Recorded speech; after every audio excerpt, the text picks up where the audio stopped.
Gita IAS, जहां सपनों को पंख मिलते हैं। नमस्ते। The great mental models, the simple tools that explain the world, general thinking concept. Sen Paris इसके राइटर हैं। बेसिकली इसके दो राइटर हैं, को राइटर भी एक फीमेल है, उनका नाम नहीं दिया गया। सेन पेरिस ये इनका सिंगल नाम दिया गया केवल। चलिए समझते हैं। ये टूल बॉक्स जो दिख रहा है ना, इसको याद रखिएगा। इससे पहले मैं आपको बता दूं, जो ये बुक वगैरह मैं ऑडियो बुक डाल रहा हूँ, मैं ऐसे बुक एक्सप्लेन कर रहा हूँ, तो मैं क्यों कर रहा हूँ। देखिए, एथिक्स यूपीएससी में एथिक्स का पेपर होता है, यूपीएससी पीएससी में एथिक्स का पेपर होता है और एसे का पेपर होता है। ठीक है, तो उस एसे के पेपर में बहुत सारे लोग निबंध का पेपर जब लिखते हैं ना, तो शुरुआत नहीं कर पाते कि लिखे कैसे।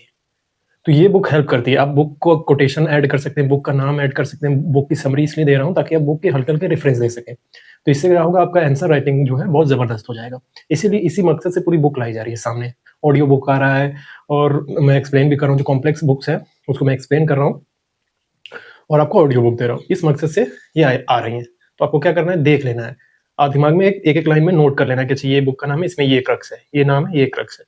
तो आपका फायदा होगा एसे में और एथिक्स में। ठीक है, तो एक्सप्लेन करते हैं इसको। देखिए, पहले मैं बता दूं इस बुक में है क्या। देखिए, इसमें फिजिक्स के, इकोनॉमिक्स के, हर तरीके के जो कॉन्सेप्ट होते हैं ना, उनको लेके ह्यूमन बिहेवियर को समझाने की कोशिश की गई है। मतलब ह्यूमन बिहेवियर को समझाने के लिए साइंस के, फिजिक्स फिजिक्स के जो कॉन्सेप्ट है उनको पकड़ा गया, उनके थ्रू जाके उसने एक सांकेतिक रूप से ह्यूमन बिहेवियर को समझाने की कोशिश की है। जैसे न्यूटन फर्स्ट लॉ इनर्शिया, तो इनर्शिया को पकड़ के उसने, इनर्शिया, हमें इसमें इनर्शिया नहीं समझना है, फिजिक्स नहीं समझना है, बस इनर्शिया के थ्रू ह्यूमन बिहेवियर को पकड़ना है।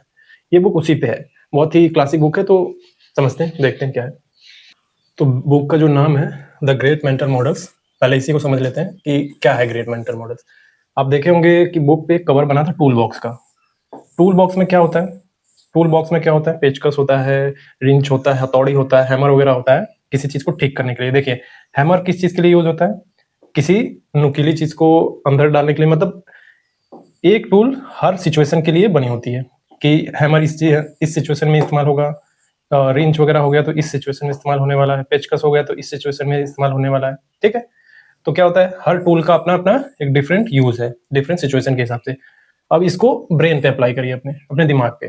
ठीक है, आपके सामने प्रॉब्लम्स आती हैं, एक तरह की प्रॉब्लम नहीं होती है, अलग अलग तरीके की प्रॉब्लम्स आती हैं और हम उसको अलग अलग इमोशन से डील करते हैं। ठीक है, हो सकता है आप दुखी हैं तो इस सिचुएशन में अलग तरीके से डील करेंगे, खुश है तो इस वक्त अलग तरीके से डील करेंगे, गुस्से में हैं तो इस वक्त अलग तरीके से डील करेंगे, सरप्राइजिंग मोड, शांति और स्क्रीनिंग, चिल्लाना। तो ये आपके ब्रेन से जुड़ा हुआ सारा मामला है, सारे इमोशंस है। ठीक है, सिचुएशन अलग होगी, प्रॉब्लम्स अलग होंगे, तो इस तरीके से आप रिएक्ट करते हैं। इस सिचुएशन में डिफरेंट डिफरेंट तरीके से आप डील करते हैं। प्रॉब्लम कहाँ है, टूल बॉक्स याद करिएगा। टूल बॉक्स को सांकेतिक तौर पे अपने ब्रेन पे अप्लाई करिएगा कि हर प्रॉब्लम के लिए हम अलग अलग टूल इस्तेमाल कर रहे हैं, हर सिचुएशन में इसमें हैप्पी में अलग तरीके से डील कर रहे हैं। प्रॉब्लम कहाँ होता है, आपने सुना होगा ना, one size fit all. Problem यही है, वन साइज फिट ऑल। मान लीजिए आप कोई प्रॉब्लम होती है। ठीक है, आपका एक इमोशंस है, एंगर, गुस्सा। ठीक है, कोई भी सिचुएशन हो, किसी भी तरीके की सिचुएशन हो, एक्स वाई जेड, किसी भी तरीके का सिचुएशन बन रहा है, आप एंगर से ही डील कर रहे हैं हर जगह। या कह सकते हैं आपका थॉट प्रोसेस एक ही चीज पे टिक गया है, एंगर पे। अब इसी तरीके से हर जितनी भी सिचुएशंस आ रही हैं, जितनी भी प्रॉब्लम्स आ रही हैं, आप एंगर से डील कर रहे हैं। यही प्रॉब्लम है, यही प्रॉब्लम है। ये बुक कहती है वन साइज फिट ऑल का जो मामला है, उस तरीके से मत करिए, अपने थॉट प्रोसेस को बदलिए। क्या करना है कि हर सिचुएशन अलग अलग होती है, तो उनको अलग अलग तरीके से डील करना है, उनको अलग अलग तरीके से सोचना है, अपने थॉट प्रोसेस को थोड़ा डाइवर्स करना है। ये नहीं कि एक सिचुएशन आया, ए है, बी है, सी है, डी है और बहुत तरीके की सिचुएशन आ रही है और सारे सिचुएशन को एक ही इमोशन से, एक ही थॉट प्रोसेस से, एक ही आइडियोलॉजी से डील कर ले रहे हैं। ये प्रॉब्लम है। ठीक है, तो सॉल्यूशन क्या है, सॉल्यूशन इसका ये है कि आप जब रिएक्ट करें तो बेस्ड ऑन सिचुएशन होना चाहिए। सिचुएशन देखिए, उसको ऑब्जर्व करिए, उसके बाद कैसे डील करना है, ये आपकी समझदारी होगी। ठीक है, तो डाइवर्सिटी समझना होगा आपको, अपने थॉट प्रोसेस को थोड़ा डाइवर्स करना होगा। द ग्रेट मेंटल मॉडल का जो टूल बॉक्स है, यही समझाने की कोशिश कर रहा है। बुक का जो टाइटल है वही उसको समझ रहे हैं और वो समझाती है कि अपने थॉट प्रोसेस को थोड़ा डाइवर्स करिए। ठीक है, डाइवर्सिटी किस टाइप का हो सकती है, बायोडाइवर्सिटी हो सकती है, इमोशंस की डाइवर्सिटी हो सकती है, थॉट की डाइवर्सिटी हो सकती है और बहुत कुछ हो सकता है, जितना आप बनाते चले जाए। ठीक है, तो क्या है द ग्रेट मेंटल मॉडल, कि एक टूल बॉक्स दिया हुआ है। टूल बॉक्स में बहुत बहुत सारे तरीके के इक्विपमेंट होते हैं, हर इक्विपमेंट अलग तरीके से इस्तेमाल होता है डिफरेंट डिफरेंट सिचुएशंस में। एक वैसे ही हमारा ब्रेन कोई भी एक सिचुएशन आती है, ठीक है, तो उसको ऑब्जर्व करके अलग तरीके से हमें क्या करना है, उसको साथ डील करना है। ये ना हो कि एक ही सिचुएशन है और एक सिचुएशन आता है एक्स और उसको एक ही तरीके से डील करें। करना क्या है, अपने थॉट प्रोसेस को डाइवर्स कर लेना है पूरी तरीके से, फिर क्या करना है, रिएक्ट करना है, ऑब्जर्व करना है, फिर देन रिएक्ट करना है, देखना है सिचुएशन कैसा है। आपके ब्रेन में जितने भी हंसी खुशी गुस्सा ये सब एंगर वगैरह जो इमोशंस हैं, जो आपके थॉट प्रोसेस हैं, जो भी आइडियोलॉजी है, उसको थोड़ा डाइवर्स करके उस तरीके से रिएक्ट करना। The great mental model. देखिए पहला नियम, रेसिप्रोसिटी, गिव एंड टेक, यानी एक्सचेंज ऑफ फेवर। रेसिप्रोसिटी का मतलब ये है कि आपको किसी ने कुछ दिया तो बदले में आप भी उसको कुछ देते हैं, एक तरीके से एक्सचेंज ऑफ फेवर है ये, ठीक है। फॉर एग्जाम्पल ये आप है, आपका कोई मित्र दोस्त कोई भी हो सकता है, आपको एक गिफ्ट देता है, ठीक है, तो आपके दिमाग में ये चला जाता है कि हाँ फ्यूचर मुझे भी इसको कुछ गिफ्ट वगैरह देना चाहिए, ठीक है। तो इसमें क्या इन्वॉल्व होता है, ज्यादातर इमोशंस ज्यादा इन्वॉल्व होते हैं। इमोशनली आप ज्यादा ट्रिगर हो जाते हैं इससे। आपको किसी ने गिफ्ट दिया है तो आप पे दबाव बन जाता है, प्रेशर बन जाता है एक तरीके का कि मैं भी उसको कुछ दूं, ठीक है, मैं हमेशा लेता ना रहूं। देखिए इसको साइकोलॉजी की एक रिसर्च है, उसने इसको साबित भी किया है। आपने रॉबर्ट सियाल्डिनी का नाम सुना होगा। रॉबर्ट सियाल्डिनी की बुक मैंने एक्सप्लेन की है, इन्फ्लुएंस। डिस्क्रिप्शन में जाएंगे, लाइफ चेंजिंग बुक्स में एक प्लेलिस्ट बना हुआ है, उसमें इन्फ्लुएंस जो रॉबर्ट सियाल्डिनी की है उसको एक्सप्लेन करा है। उस बुक में इन्होंने लिखा है return the favour. Return the favour मतलब आपको किसी ने कुछ दिया है तो आपको देना होगा उनको वापस, ठीक है, ये प्रेशर बनता है। इसको इन्होंने बोला है रिटर्न द फेवर। एक तरीके का प्रेशर क्रिएट करता है आप पे। आपको किसी ने गिफ्ट दिया, आप पे आपको ये दबाव बन गया उसको वापस देने का, ठीक है, नहीं तो क्या होगा, गिल्ट फीलिंग होगी कि यार मैंने तो दिया ही नहीं, ठीक है। तो यहाँ पे क्या होता है, अगर इस तरीके की सिचुएशन बनती है तो होता क्या है, लॉजिकल होना आप छोड़ देते हैं, यानी आप लॉजिक ज्यादा नहीं लगाते, आप यहाँ पे इमोशनली ज्यादा ट्रिगर होते हैं। समवन आपको गिफ्ट देता है कोई, फिर आप उसको लौटाने के लिए, ठीक है, return the favour, Robert Cialdini influence book, इसमें उन्होंने उस रिसर्च को थोड़ा सा एक्सप्लेन करके बताया हुआ है।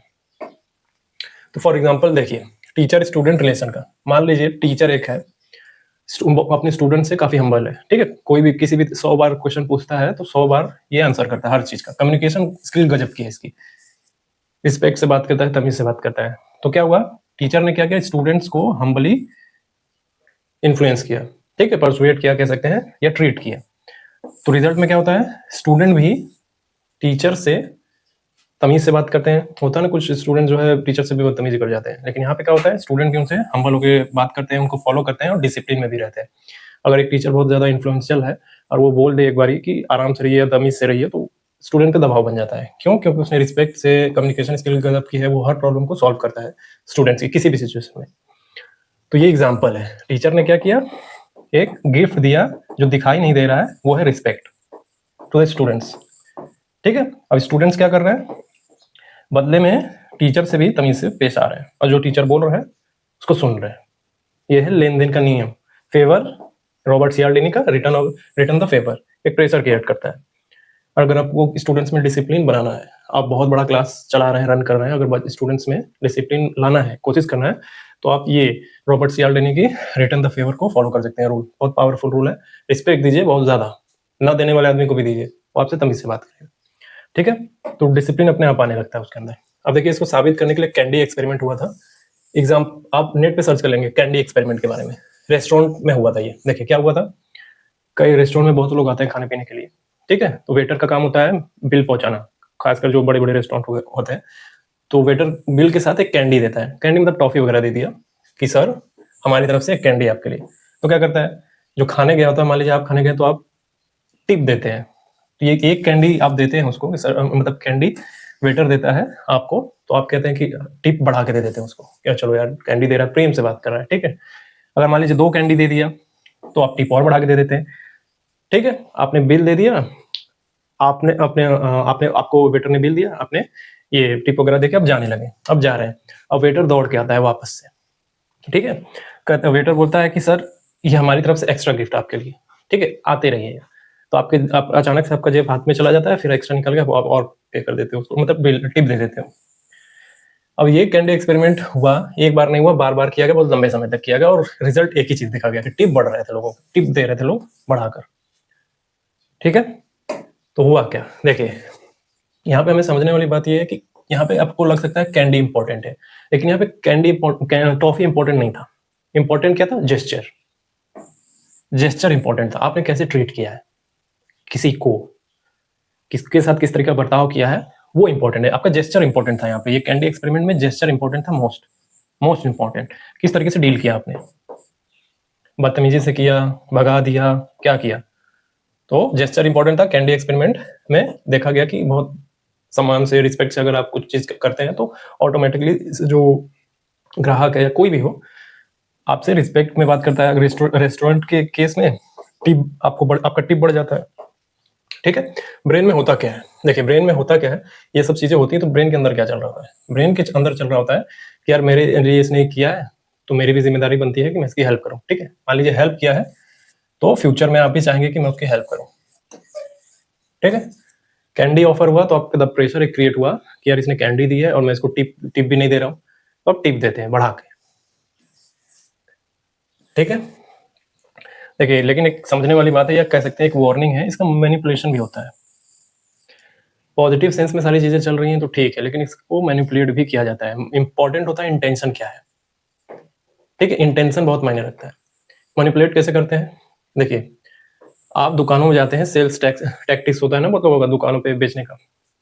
क्या करते हैं लोग, उनके लिए आप एक ह्यूमन नहीं होते मैनिपुलेट करने के लिए। मान लीजिए आप ह्यूमन नहीं होते, आप केवल और केवल उनके लिए टारगेट होते हैं कि हमारा इतना टारगेट है, हमको सेल करना है। आप किसी भी तरीके से करें, आपको प्रोडक्ट जो है, प्रोडक्ट में क्वालिटी नहीं है, वीक है, लेकिन आपको इस तरीके से इन्फ्लुएंस किया गया। यही तरीका अपना गया। कैंडी एक्सपेरिमेंट याद करिए, प्रेम से बात करना, सब कुछ करेंगे, लेकिन आप उनके लिए एक टारगेट है, केवल और केवल टारगेट।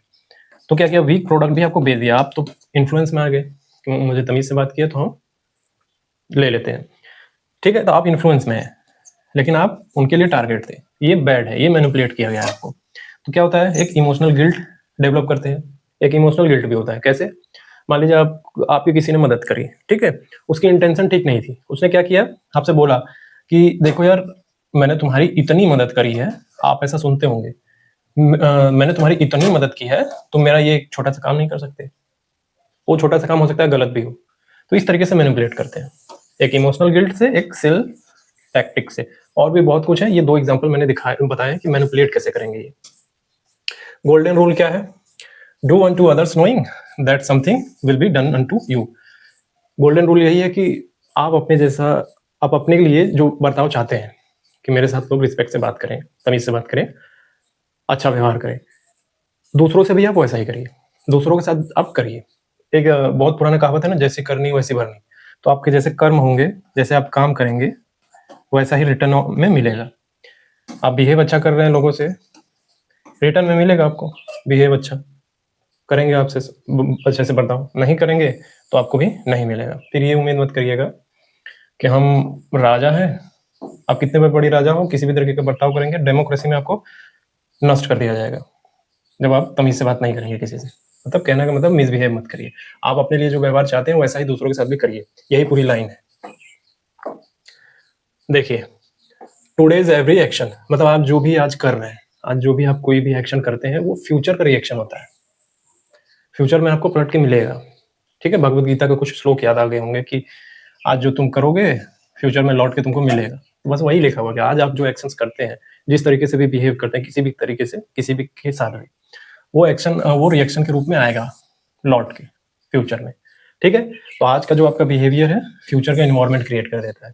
आपने अच्छा बिहेव किया, अच्छा माहौल बनाया, अच्छा इन्वायरमेंट क्रिएट किया अपने आसपास, हेल्दी लोग हैं, आप अपनी बातें कहते हैं, लोग सुनते हैं, लोग अपनी बात आपसे कहते हैं, आप सुनते हैं। म्यूचुअल अंडरस्टैंडिंग से एक हेल्दी इन्वायरमेंट क्रिएट किया हुआ है, कह सकते हैं एक यूटोपियन सोसाइटी क्रिएट किया हुआ है। तो फ्यूचर में वो इन्वायरमेंट काम आएगा आपको, यही कहने का मतलब है। इसे कहते हैं, ये जो पूरा भी लॉ चल रहा था पूरा, रेसिप्रोसिटी। ठीक है, लेन देन का नियम, गिव एंड टेक। आपने किसी को कुछ दिया, उसको एक प्रेशर क्रिएट हुआ, वो इमोशनली ट्रिगर होगा ज्यादा आपको भी वापस करने के लिए। पॉजिटिव सेंस में चल रहा है सारी चीजें, तो एक हेल्दी सोसाइटी तैयार होती है। अगर मैनिपुलेशन के मकसद से किया गया है, इंटेंशन खराब है, तो फ्यूचर में आपको दिखेगा वो सब खराब चीजें। अब देखिए लेसन क्या है इन सब चीजों से। पॉजिटिव यूज क्या है इसका, कि किसी वैल्यू देना चाहिए, रिस्पेक्ट देना चाहिए, नॉलेज शेयर करना चाहिए, क्रेडिट देना चाहिए जिसने जो किया है उसके लिए। प्रोटेक्टिव यूज क्या है इसका, कि अगर मान लीजिए आपने कोई फ्री चीज ली है किसी से, ठीक है, तो आप तुरंत डिसीजन मत लीजिए, थोड़ा रुकिए और अपने आप से खुद से सवाल करिए कि किसी से मैंने फ्री चीज ली है, तो मैं अगर उसे वापस कर रहा हूं तो ये मैं चाहता हूं या मैं गिल्ट में कर रहा हूं। अगर आप ये गिल्ट में कर रहे हैं तो कोशिश करिए अवॉइड करने का, ना करें, या तो फिर लीजिए ही मत, या ना कहने की आदत डाल लीजिए, नहीं चाहिए, ठीक है। अगर ये जवाब आता है कि हाँ मैं चाहता हूं, तब तो ठीक है। अगर आपको लगता है कि ये गिल्ट है तो नहीं करना है, ठीक है। तो ये क्या है, रेसिप्रोसिटी, ये एक लॉन्ग टर्म पावर है, हमें दिखता नहीं है। जो दूरदर्शी टाइप के लोग होते हैं ना, जो कह सकते हैं कि जो अमीर टाइप की सोच रखते हैं, ये बहुत अच्छे से अप्लाई करते हैं सब चीजों पे, लॉन्ग टर्म पावर गेन करते हैं, हमेशा लॉन्ग फॉर्म में देखते हैं। वो दूर की सोचेंगे, दूर का इन्वेस्टमेंट करने की कोशिश करते हैं, ठीक है, क्योंकि वो जानते हैं कि फ्यूचर में किसी न किसी मोड पे हमको हेल्प लगेगी, ठीक है। अब देखिए दूसरा, थर्मोडायनेमिक्स। मैंने बोला था ना कि ये बुक का जो राइटर है फिजिक्स के, इकोनॉमिक्स के रूल्स उठा के ह्यूमन बिहेवियर को एक्सप्लेन कर रहा है। हमें थर्मोडायनेमिक्स नहीं समझना है, लेकिन मैं हल्का सा रेफरेंस दे दूंगा कि क्या है थर्मोडायनेमिक्स। हमको ह्यूमन बिहेवियर इसके थ्रू देखना है। देखिए थर्मोडायनेमिक्स का सीधा सा मतलब है कि the branch of physics and engineering that studies the relation between heat, work, temperature and energy. जो उष्मा, कार्य, तापमान और ऊर्जा के बीच का जो संबंध बताता है वो है थर्मोडायनेमिक्स, ठीक है। कि एनर्जी कैसे यूज होती है, कैसे वेस्ट होती है, कि कैसे कोई चीज ऑटोमेटिकली डिसऑर्डर हो जाती है। यहाँ डिस्ट्रॉय लिख दिया, यहाँ डिसऑर्डर होना चाहिए, बिगड़ जाती है कोई भी ऐसी चीज, अपने आप कोई चीज बिगड़ जाती है, थर्मोडायनेमिक्स बताता है, ठीक है। फॉर एग्जाम्पल आपने कोई चीज स्टार्ट किया है, ठीक है, आपने कोई भी चीज स्टार्ट किया है तो उसको एनर्जी लगती है लगातार चलने के लिए। फॉर एग्जाम्पल आपने यूट्यूब चैनल स्टार्ट किया है, ठीक है, यूट्यूब चैनल स्टार्ट किया है, तो अगर आपने उस पर 1 दिन पोस्ट किया, 2 दिन पोस्ट किया, 3 दिन पोस्ट किया, फिर उसके बाद बंद कर दिया पोस्ट करना, लगभग 1 महीने 2 महीने बाद, तो क्या होता है, यूट्यूब एल्गोरिदम भूल जाता है। थर्मोडायनेमिक्स के थ्रू ये समझाने की कोशिश की जा रही है, आपने कुछ भी, अगर आपको कुछ भी चलायमान रखना है, लंबे टाइम तक लेके चलना है, तो उसको एनर्जी देते रहिए। एग्जाम्पल के लिए यूट्यूब चैनल स्टार्ट किया है तो वीडियोस अपलोड करते रहिए, क्वालिटी वीडियोस अपलोड करते रहिए कंटिन्यूस। इससे क्या होगा, यूट्यूब एक एल्गोरिदम आपको पहचान लेगा, उसके अकॉर्डिंग बढ़ाने लगेगा आपके चैनल को। अगर आप बीच में छोड़ देते हैं, पोस्ट नहीं करते हैं, तो यूट्यूब आपका एल्गोरिदम भूल जाता है, ठीक है। यूट्यूब आप चलाते हैं, लाइक करते होंगे, शेयर करते होंगे, तो वो पहचानता है यूट्यूब कि क्या आपके पसंद नापसंद क्या है, उसी के अकॉर्डिंग ऑडियंस क्रिएट करता है वो, ठीक है। तो किसी भी चीज को चलाए रखने के लिए, थर्मोडायनेमिक्स के थ्रू वो समझाने की कोशिश कर रहा है राइटर कि किसी भी चीज को चलाए रखने के लिए कंटिन्यूअस एनर्जी देते रहिए। अब एनर्जी देना बंद कर देंगे, वो चीजें नेचुरली अपने डिसऑर्डर हो जाएगी, खराब हो जाएगी। नेचर में ऐसा आपने देखा होगा ना कि मान लीजिए प्रकृति को अगर आपने ये जो बदलाव मेंटेन वगैरह करना हुआ, घास छिलना हुआ, ये सब करते हैं ना, गार्डनर क्यों रखते हैं, गार्डनर को हटा दीजिए, माली को हटा दीजिए, सब कुछ हटा दीजिए, आप देखेंगे वहां पे वो नेचुरल फॉर्म में जाने लगेगा, क्या घास खूब ज्यादा उगने लगेगी, एकदम फैल जाएगा, एकदम जंगल बनने लगेगा सब। तो पृथ्वी पे जब सब नहीं थे तो क्या था, जंगल, तो अपने नेचुरल फॉर्म में जाने लगता है वो। तो इसीलिए मेंटेन करने के लिए माली रखा जाता है, सब कुछ रखा जाता है। तो आपने चैनल स्टार्ट किया, मतलब माली रखा जाता है, तो कंटिन्यूस एनर्जी दिया जा रहा है कि वो एरिया मेंटेन रहे जैसा हम चाहते हैं। तो यूट्यूब चैनल स्टार्ट किया तो वीडियोस अपलोड करते रहिए ताकि कंटिन्यूस एनर्जी मिलता रहे। कंटिन्यूस एनर्जी ही इंपॉर्टेंट है इसमें। कोई भी चीज स्टार्ट करने जा रहे हैं तो उसको कंटिन्यूस एनर्जी देते रहिए ताकि वो बढ़े, ठीक है। वही एग्जांपल दिया था यूट्यूब चैनल वाला के, कंटेंट पोस्ट कर रहे हैं तो करते रहिए, ठीक है, रोकेंगे दिक्कत हो जाएगी। अब देखिए रूम क्लीनिंग का है एग्जाम्पल है कि मान लीजिए मैंने बोला था ना, किसी भी चीज को मेंटेन करने के लिए, चलाए रखने के लिए कंटिन्यूस एनर्जी देनी होती है। रूम आपका मेसी है, गंदा है, आप आए रूम साफ कर दिया एक दिन, ठीक है, रख दिया सब, अब आप चले गए, ठीक है, एक दिन बाहर चले गए 10 दिन के लिए, फिर आए, अब देखें रूम में धूल धूल हो गया, अपने नेचुरल फॉर्म में जाने लगा। एक समय के बाद अगर इस पे मेंटेनेंस रूम में नहीं करेंगे, दीमक लगने लगेगा, सभी तरीके से मिट्टी कर देगा, ढांचा खराब हो जाएगा। तो क्या है कि कंटिन्यूस एनर्जी, यानी आपका रूम मेसी हुआ है तो उसको साफ करना, हर रोज साफ करना, इससे क्या होगा, कंटिन्यूस एनर्जी है उसको अपने फॉर्म में रखने के लिए, नहीं तो ये अपने नेचुरल फॉर्म में चला जाएगा, ठीक है। रिलेशनशिप हो गया, अब रिलेशनशिप में है, आपको टाइम देना होगा, नहीं तो क्या होगा, अपने नेचुरल फॉर्म में, मतलब नेचर क्या कहता है, हर कुछ मेसी हो जाएगा, डिसऑर्डर हो जाएगा, तो यहाँ पे भी रिलेशनशिप बिगड़ जाएगा। हेल्थ हो गया आपका, आप जिम जा रहे हैं तो आपको कंटिन्यूस एनर्जी देनी होगी, यानी मतलब आपको जिम जाते रहना होगा, मेंटेन जरूरी है। आप छोड़ देंगे, आप फिर से वैसे ही बल्कि हो सकते हैं, या फिर आड़ तिरछा जैसे भी थे वैसे हो जाएंगे, अपने नेचुरल फॉर्म में चले जाएंगे। तो थर्मोडायनेमिक्स के थ्रू क्या समझाना चाहता है राइटर, मेंटेनेंस। बनाना इंपॉर्टेंट नहीं है, मतलब बनाना तो इंपॉर्टेंट है ही, आपने कुछ बिल्ड किया, बना लिया, इंपॉर्टेंट है, वो भी इंपॉर्टेंट है, लेकिन सबसे ज्यादा इंपॉर्टेंट क्या है, मेंटेनेंस। आपने बहुत बड़ा घर बना लिया, ठीक है, आपने सोचा था कि मैं बहुत बड़ा घर बना लूं, आपने बना भी दिया घर, लेकिन मेंटेन नहीं कर पा रहे हैं। लेकिन आपने इस पे सोचा ही नहीं कि मेंटेन भी करना होता है, तो आपका अधूरा कॉन्सेप्ट था। क्या होगा, एक समय के बाद ये नस भ्रष्ट हो जाएगा। मेंटेन करने के लिए पैसा लगता है, टाइम लगता है, सब कुछ लगता है, उसके लिए आपने प्लान नहीं किया, ये गया काम से। और जिसको ये दोनों पता है, इसने बिल्ड किया फिर मेंटेन करने के लिए भी सोचा, इसलिए बड़ा घर नहीं बनाया, बहुत बड़ा घर नहीं बनाया। बहुत बड़ा घर मतलब बहुत ज्यादा मेंटेन, तो इसने मीडियम घर बनवाया, जितनी जरूरत थी उतना बनाया, अब इसको मेंटेन भी कर रहा है, बहुत खूबसूरती से मेंटेन किया। तो maintenance is more important than build. अब देखिए, एक है एंट्रोपीज रूल, फिजिक्स का ये, और वो थर्मोडायनेमिक्स का सेकंड लॉ है। ठीक है, एंट्रोपी क्या बोलता है? देखिए, एंट्रोपी वही बोलता है जो मैंने पहले बारे में बताया था, system naturally move toward equilibrium higher disorder. मतलब जो चीज है, मान लीजिए ये पत्थर है, आप इसको घिस घिस के इसको आकार देके मूर्ति बना दी, ठीक है। अब इस मूर्ति को आप मेंटेन नहीं करेंगे तो ये अपने नेचुरल ऑर्डर में चला जाएगा, नेचुरल फॉर्म में चला जाएगा, कह सकते हैं डिसऑर्डर हो जाएगा, मिट्टी दीमक उमक लगा टूट फूट के खत्म हो जाएगा। समझ में आया? यही बोलता है एंट्रोपी। खोज किसने की थी, इसको इंट्रोड्यूस किसने किया था? Rudolf Clausius. रुडोल्फ क्लॉसियस ने इसको इंट्रोड्यूस किया था एंट्रोपी को। ठीक है, सेकंड लॉ ऑफ थर्मोडायनेमिक्स क्या बोलता है? सेकंड लॉ ऑफ थर्मोडायनेमिक्स, कोई भी चीज है, कोई भी चीज, इसके थ्रू समझाने की कोशिश कर रहा है कि कोई भी चीज है, हर चीज अपने नेचुरल फॉर्म की तरफ भागती है, अपने नेचुरल फॉर्म की तरफ भागती है। उसको रोकने के लिए आपको एनर्जी देनी होगी, यानी मेंटेन करना होगा। समझ में? जैसे मैंने ये मूर्ति का एग्जांपल दिया, पत्थर को काट के मूर्ति बना दी, फिर मूर्ति को मेंटेन करने के लिए हमेशा पॉलिशिंग सफाई देना होगा। नहीं तो अगर इसको मान लीजिए खुले में कहीं रख देंगे, बारिश हुआ, पानी अंदर जाने लगा, एक केमिकल रिएक्शन होगा, एसिडिक रेन जैसा कुछ होता ही है, आप समझते ही हैं। तो ये अब देखेंगे मूर्ति में क्रैक आने लगेगा, अब फिर क्या होगा, टूटेगा फूटेगा, अपने नेचुरल फॉर्म में चला जाएगा। तो यही कहता है सेकंड लॉ ऑफ थर्मोडायनेमिक्स कि किसी भी चीज को बनाए रखने के लिए कंटिन्यूअस एनर्जी यानी मेंटेनेंस करना जरूरी है, नहीं तो वो अपने नेचुरल ऑर्डर में चला जाएगा। ऑर्डर में बोलना मतलब डिसऑर्डर हो जाएगा, जो आप बनाना चाहते थे वो ना होके डिसऑर्डर हो जाएगा, उसका टूट जाएगा। तो जो मैंने बोला, it means everything goes naturally messy, मतलब अपने डिसऑर्डर में चला जाता है या ऑर्डर नेचुरल फॉर्म में चला जाता है। आपको उसको बनाए रखने के लिए कंटिन्यूअस एनर्जी देनी पड़ेगी। ठीक है, अपने बॉडी पे अगर बॉडी बनाना चाहते हैं तो कंटिन्यूअस जिम जाइए, मेंटेन करते रहिए। ठीक है, कोई भी चीज आ सकती है, किसी भी चीज को आप बनाना चाहते हैं, बना के रखे रहना चाहते हैं, मेंटेनेंस जरूरी है। मेंटेनेंस के लिए क्या है? कंटिन्यूअस एनर्जी चाहिए। सो थर्मोडायनेमिक्स का लेसन क्या है कि बनाना इंपॉर्टेंट है, जो मैंने बोला मेंटेनेंस उससे भी ज्यादा इंपॉर्टेंट है। कई लोग बना लेते हैं सब कुछ, लेकिन उसको मेंटेन नहीं कर पाते इसकी वजह से बर्बाद हो जाते हैं।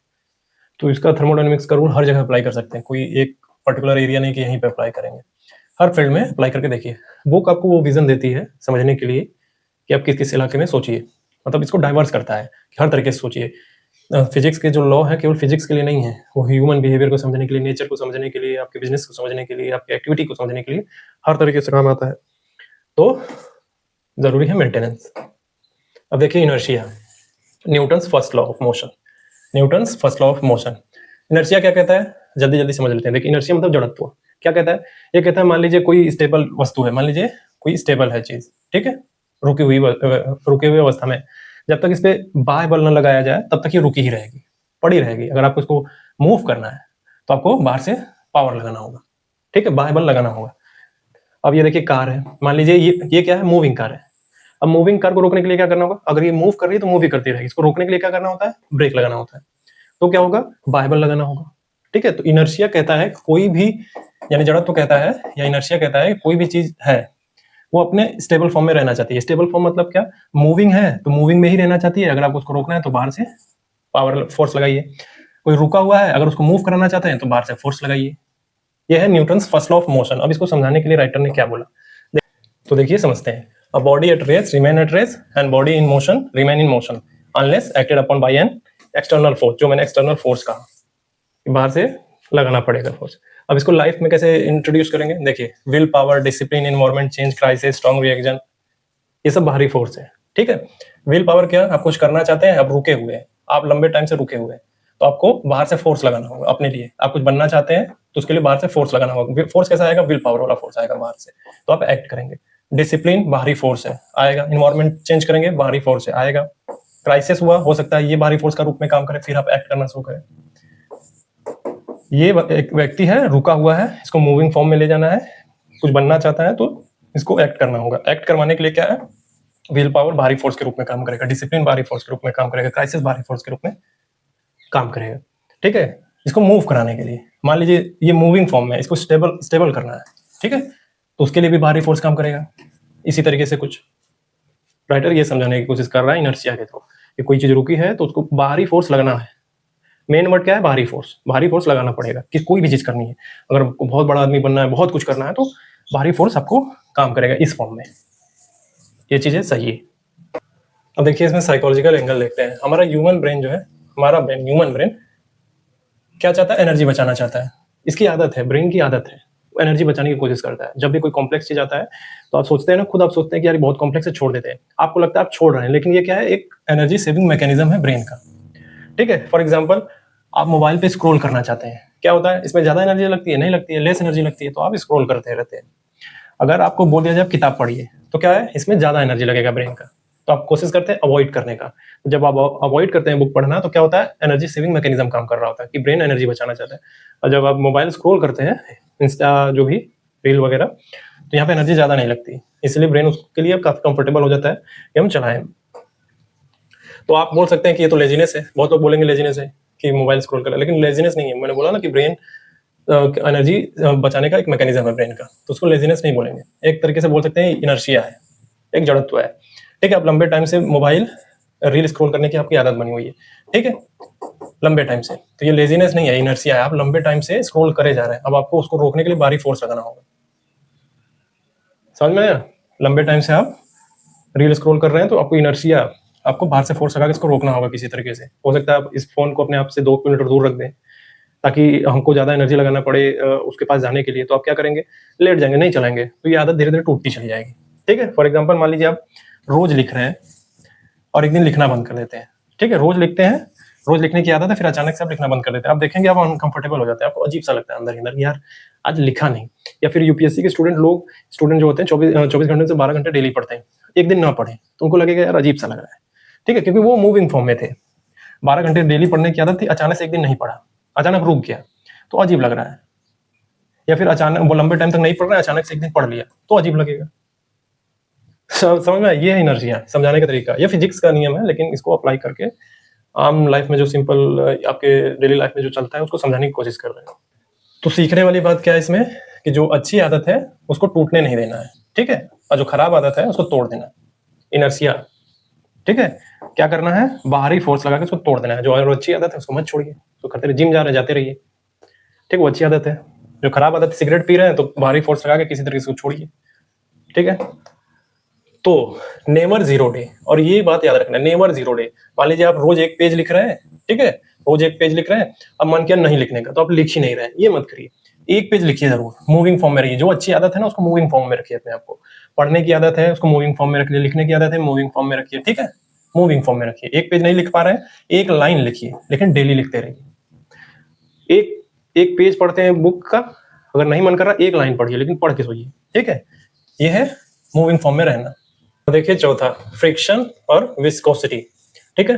फ्रिक्शन और विस्कोसिटी, फ्रिक्शन मतलब आपका घर्षण होता है, और विस्कोसिटी मतलब उसी का एक इंटेंस फॉर्म जो बहुत ज्यादा धीमे करता है। फ्रिक्शन क्या करता है? स्लो करता है, और विस्कोसिटी मतलब बहुत ज्यादा स्लो कर देना, ठीक है। तो क्या होता है, बहुत सारे लोगों को देखा होगा आपने, कुछ चीजें स्टार्ट करते हैं या बीच में क्विट कर देते हैं, ठीक है। क्यों करते हैं? क्योंकि फ्रिक्शन काम कर रहा होता है। ये फ्रिक्शन का फिजिक्स का सब रूल्स है, लेकिन इसको आम जीवन में अप्लाई कर रहे हैं, ठीक है। राइटर क्या कर रहा है, अगर व्यक्ति के जीवन में बहुत ज्यादा परेशानियां आती हैं, बहुत ज्यादा ऑब्स्टेकल्स है, तो क्या होगा? वो क्विट कर देगा एक समय के बाद, और लोगों को लगेगा कि इसकी गलती है। गलती इसकी नहीं है, गलती है सिस्टम की। जो ऑब्स्टेकल बन रहा है ना, फ्रिक्शन क्रिएट कर रहा है जो सिस्टम, गलती उसकी है, व्यक्ति की गलती नहीं है। तो पूरा प्रयास कर रहा है अपनी तरीके से, ठीक है। तो ह्यूमन यहाँ पे प्रॉब्लम नहीं है, प्रॉब्लम क्या है? फ्रिक्शन, जो सिस्टम के अंदर चल रहा है, हर तरीके से तोड़ने की कोशिश कर रहा है, ठीक है। तो फ्रिक्शन क्या करता है? मान लीजिए कि बाइक है, उसमें ब्रेक लगता है, बाइक है, बाइक ब्रेक लगाता है, ऑब्जेक्ट, दो ऑब्जेक्ट क्या करता है? पहिए पे ब्रेक लगता है, तो क्या करता है? फ्रिक्शन क्रिएट होता है। इससे क्या होता है? मूवमेंट स्लो हो जाती है, यही है फ्रिक्शन, ठीक है। विस्कोसिटी क्या है? एक तरीके का लिक्विड रेजिस्टेंस।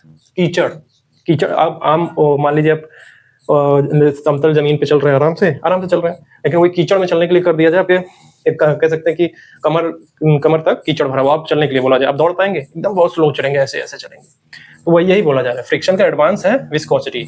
अगर आपके जीवन में फ्रिक्शन है तो आप क्विट करते हैं, अगर विस्कोसिटी आ गई तो बहुत दिक्कत है कि आप चल ही नहीं पा रहे हैं बहुत ज्यादा, ठीक है। देखिए लाइफ में फ्रिक्शन कैसे काम करेगा। मान लीजिए आपको कोई काम दिया गया, बहुत ज्यादा डिफिकल्ट है, ठीक है। फॉर एग्जांपल फॉर्म भरना है, यूपीएससी का फॉर्म आ गया, यूपीएससी पीएससी का फॉर्म आ गया, आप फॉर्म भरने गए, अब फॉर्म बहुत लंबा बना दिया। जब फॉर्म बहुत लंबा बन गया मतलब फ्रिक्शन बहुत ज्यादा आ गया। अब कितना भरेगा आदमी फॉर्म, भरते जा रहा है 25 पेज का फॉर्म बना दिया, भर रहा है।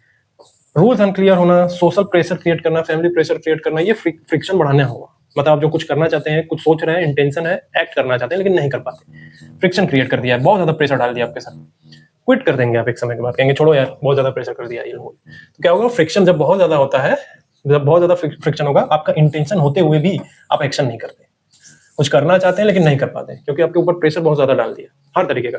सोशल प्रेशर है, फैमिली प्रेशर है, वर्क प्रेशर है, आपके दिमाग में कुछ तमाम तरह की बातें चलने लगती है, फिर आप क्या करते हैं, इंटेंशन होते हुए भी एक्शन नहीं करते, ठीक है। अब देखिए साइकोलॉजी में एक रिसर्च है, बिहेवियरल साइंस मॉडल, बीजे फॉगी, इनका पूरा नाम है ब्रेन जेफरी फॉगी, ठीक है। इन्होंने क्या कहा, इन्होंने कहा कि कोई भी चीज अगर आप एक्शन में लाना है तो मोटिवेशन, एबिलिटी और प्रॉम्प्ट होना चाहिए। मतलब आप में मोटिवेशन होना चाहिए, प्रॉम्प्ट का मतलब ये है कि कोई याद दिलाने वाला होना चाहिए, और अपनी योग्यता होना चाहिए, ठीक। इससे क्या होगा, लो फ्रिक्शन एक्शन लेने में। मतलब आप कुछ करना चाहते हैं, आपका इंटेंशन है, फिर उसको एक्शन में ला देते हैं। जब ये सब होता है, जब ये सब नहीं होता है, मतलब आपको कोई याद दिलाने वाला नहीं है, याद दिलाने की वजह क्या कर रहे हैं, सब प्रेशर डाल रहे हैं आप पे, तो क्या होता है, आप में एबिलिटी थी लेकिन मोटिवेशन नहीं था, लोग प्रेशर डाले थे, ये दो चीजें, इसका रेशियो बन गया, तो क्या करते हैं, क्विट कर देते हैं। 2:1 का रेशियो बन गया, क्विट कर देते हैं इस पे, ठीक है। तो लो फ्रिक्शन होना चाहिए। फ्रिक्शन मतलब, लो फ्रिक्शन मतलब आपके प्रेशर कम हो, कोई दबाव न डाले, क्रिएट न करे, आपको फ्री छोड़ा जाए कि आपका जो इंटेंशन है, अपने इंटेंशन जो है आपने एक्ट भी कर दिया। आप जो सोच रहे थे, इंटेंशन था, फिर एक्शन किया। बहुत ज्यादा एक्शन फ्रिक्वेंट कह सकते हैं फ्रिक्शन होगा, जो सोच रहे हैं, इंटेंशन है, करेंगे नहीं, एक्ट होगा ही नहीं, एक्ट जरूरी है। तो बहुत ज्यादा फ्रिक्शन होने का क्या मतलब है, बिहेवियरल फेल, जो कि बीजे फॉगी ने बताया। और फ्रिक्शन बहुत ज्यादा कम होगा तो बिहेवियर ऑटोमेटिक होगा, बिहेवियर ऑटोमेटिक होगा, मतलब आप एक्ट करेंगे, जो सोच रहे हैं, जो इंटेंशन है, तुरंत करेंगे एक्ट, ठीक है। फॉर एग्जांपल फिलिंग फॉर्म, बहुत ज्यादा लंबा फॉर्म है तो हाई फ्रिक्शन है, बहुत ज्यादा छोटा फॉर्म है, एक पन्ने का फॉर्म है या एक लाइन का फॉर्म है, 2 लाइन का फॉर्म, तुरंत भर देंगे, चलो इसको भर के आगे बढ़ाते हैं, ठीक है, एक्शन तुरंत करेंगे, ठीक है। फॉर एग्जाम्पल फोन है, आपने उसको 1 मीटर की दूरी पर रखा है, तो क्या है, लो फ्रिक्शन है, आप लेके स्क्रॉल करने लगेंगे। अगर 1 किलोमीटर दूर रख दिया है तो हाई फ्रिक्शन है, आपको ताकत लगा के जाना होगा ना, तो क्या करेंगे, छोड़ो यार उधर दूर है, ठीक है। अब विस्कोसिटी, जो उसका एकदम एडवांस फॉर्म है, मान लीजिए एक बिगिनर है, एक एक्सपर्ट है, स्पोकन इंग्लिश सीखने जा रहा है, तो बिगिनर के लिए क्या है, इसको बहुत ही ज्यादा कॉम्प्लेक्स वर्ड्स दे दिए, प्रोनाउंस नहीं कर पा रहा है, ठीक है। तो क्या है, विस्कोसिटी में फंस गया है, छोड़ देगा एक टाइम के बाद। और कुछ एक जो है स्कूल में ही इंग्लिश का वर्ड मीनिंग सब उसको पता था, अब ये अपना बस फ्लुएंट करने के लिए आया है, तो क्या होगा, ये बोलने लगेगा। इसके लिए विस्कोसिटी बहुत ज्यादा थी, इसके लिए विस्कोसिटी, जो सेकंड वाला था, एक्सपर्ट वाला, बहुत कम था। तो जिसके लिए विस्कोसिटी बहुत ज्यादा कम है वो कर लेगा, और जिसके लिए बहुत ज्यादा वो छोड़ देगा, क्विट कर सकता है, ठीक है। फॉर एग्जाम्पल गवर्नमेंट का स्कीम मान लीजिए, जब बहुत ज्यादा विस्कोसिटी होती है, विस्कोसिटी का सीधा सा मतलब है कि बहुत ज्यादा फॉर्म भरा हुआ है, लंबा किया हुआ है, अब कोई लंबा फॉर्म नहीं भरना चाहता, अब घर से ही बैठ के भरना चाहता है, लेकिन उसके बाद डिजिटल लिटरेसी भी नहीं है, डिजिटल साक्षरता नहीं है, तो क्या होगा, विस्कोसिटी ज्यादा होगी। विस्कोसिटी ज्यादा होने का मतलब क्या है, वो स्कीम जो है ना फेल कर सकती है गवर्नमेंट की। कोई गवर्नमेंट ने स्कीम लाई और इस तरीके का नेचर बना रखा है, पक्का है, बहुत ही ज्यादा श्योर है कि वो स्कीम फेल कर जाएगी ना। तो एक तो लॉन्ग फॉर्म लंबा किया हुआ है, दूसरा लोग भरेंगे नहीं, दूसरा डिजिटल लिटरेसी नहीं दिया हुआ है। विस्कोसिटी जब बहुत ज्यादा कम होने का मतलब क्या है, डिजिटल लिटरेसी है और फॉर्म बहुत ज्यादा लंबा नहीं किया हुआ है लोग, और इस तरीके का अगर स्कीम है, कोई स्कीम लाया और इस तरीके से वर्क कल्चर बना के रखा है, तो जनता इस पर भरोसा भी करेगी और सफल भी होगा, स्कीम सक्सेसफुल होने का चांस बहुत ज्यादा है। अब पांचवा देखिए, लीवरेज। देखिए लीवरेज का सीधा सा मतलब ये मैं आपको समझा दूं कि एनर्जी कम लगाना, टाइम कम लगाना, लेकिन आउटपुट बहुत ज्यादा पाना। इसका मतलब ये समझिए, ये इकोनॉमिक्स का रूल है लीवरेज, ठीक है। इसका मतलब ये है कि 20% एफर्ट लगाना, 80% रिजल्ट पाना। अब मैं आपको लीवरेज दिखाता हूँ, आपने बचपन में झूला झूला होगा ना, आपको पता चल जाएगा क्या है, मैं दिखाते ही समझ में आ जाएगा। देखिए लीवर, इतना हिस्सा देखिए, ये एक ऑब्जेक्ट है, इसको अगर हाथ से उठाने जाए क्या होगा, बहुत ताकत लगेगी, बहुत समय लगेगा, ताकत भी लगेगी। अब इन्होंने क्या किया, ये सारे लोग मिलकर ये एक डंडा सा लाए, लीवर लगा दिया, ऐसे लीवर लगा दिया, और ऐसे करके कुछ ही लोगों ने कम समय में ताकत लगा के ऐसे उठा के आगे बढ़ा दिए। तो इन्होंने लीवर यूज किया, समझ में, एक तरीके का लीवर यूज किया। आप झूला झूलते होंगे, एक झूला होगा, एक तरफ से ऐसे उठता है, एक तरफ से ऐसे उठता है, वो लीवर टाइप का है, ठीक है। अब मैं दिखाता हूँ आपको, समझाता हूँ लीवरेज का मतलब क्या है। ये देख लिया कि मतलब 20% एफर्ट लगा रहे हैं और 80% रिजल्ट पा रहे हैं, ठीक है। मान लीजिए आपको कोई बिजनेस स्टार्ट करना है, ठीक है। आपके पास कितना रुपया है, आपके पास है 1000 रुपया। मान लीजिए आपको ठेला डालना है, ऐसे ही हाइपोथेटिकली मान लीजिए आपको ठेला डालना है, आपके पास 2,000 रुपए की कमी है, आपके पास 1,000 रुपया है, 2,000 रुपए की कमी है, ठीक है। आप ये नहीं चाहते कि हम किसी से उधार लें, आप बैंक में गए, आप बैंक से बोला बैंक भैया 2,000 दे दो हमको, हम बाद में चुका देंगे आपको, उसने कहा ठीक है ले जाओ। तो अपना बिजनेस स्टार्ट करने के लिए इसने 2,000 लगा के यानी 3,000 रुपए लेके एक ठेला गाड़ी डाल दी। अब इसका प्रॉफिट होने लगा, महीने का होने लगा इसका 10,000 का प्रॉफिट। अब इसने एक ही महीने में इसका जो 2,000 का आइटम था 2,000 वापस कर दिया, 10,000 हुआ 2,000 वापस कर दिया। तो क्या हुआ, जो ये अपना बिजनेस डालने की कोशिश कर रहा था 1,000 रुपए ही था इसके पास, लेकिन 3,000 रुपया 2,000 रुपए इसने क्या किया, बैंक से लोन उठा लिया, एक तरीके का लीवर किया अपने जो चीज गोल, उसका जो गोल था कि मुझे ठेला गाड़ी डालना है, एक तरीके से लीवर उठाया इसने 2,000 का लोन, मतलब लीवर उठा लिया, लीवर से उसने अपना बिजनेस को पुश किया। अब इसको प्रॉफिट हुआ 10,000 का, इसने क्या किया 2,000 बैंक को वापस कर दिया, अब पूरा ठेला गाड़ी इसका, और हर महीने 10,000 बना रहा है, अपना लेके आगे बढ़ गया। ये कहते हैं लीवर। इसको कोई जो आपका गोल है उसको पुश करना चाहते हैं, अगर आप ताकत लगा रहे हैं, मेहनत लगा रहे हैं और टाइम बहुत ज्यादा जा रहा है तो दिक्कत है। आपको क्या करना है, एक लीवर लगाना है, एक सपोर्ट लेना है ऐसा कि जिससे कम टाइम लगे, ठीक है, मेहनत कम लगे लेकिन आउटपुट ज्यादा मिले। समझ में आया? तो लीवरेज का इंपॉर्टेंस बहुत ज्यादा है।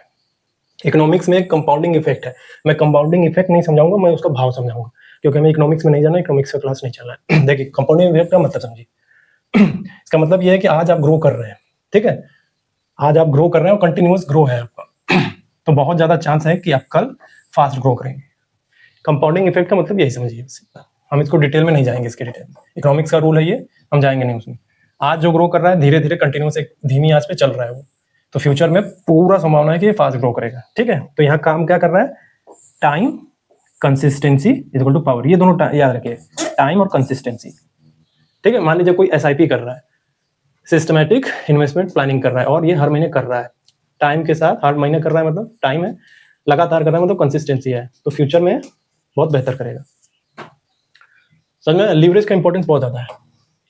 फॉर एग्जांपल यूट्यूब पे आप वीडियोस पोस्ट करते हैं, ठीक है, आपने आज व्यूज डाला, मतलब आज आपने वीडियो डाला तो एक व्यू आया, एक लोगों ने देखा, ठीक है। अब 5 साल बाद आप कंटिन्यूअस, मतलब टाइम प्लस कंसिस्टेंसी, आपने वीडियोस अपलोड करते रहे 5 साल बाद आप देखेंगे कि आपके उसी वीडियोस पे 50 million views, 5 million views, 10 million views होंगे, क्वालिटी कंटेंट डालने था, ठीक है।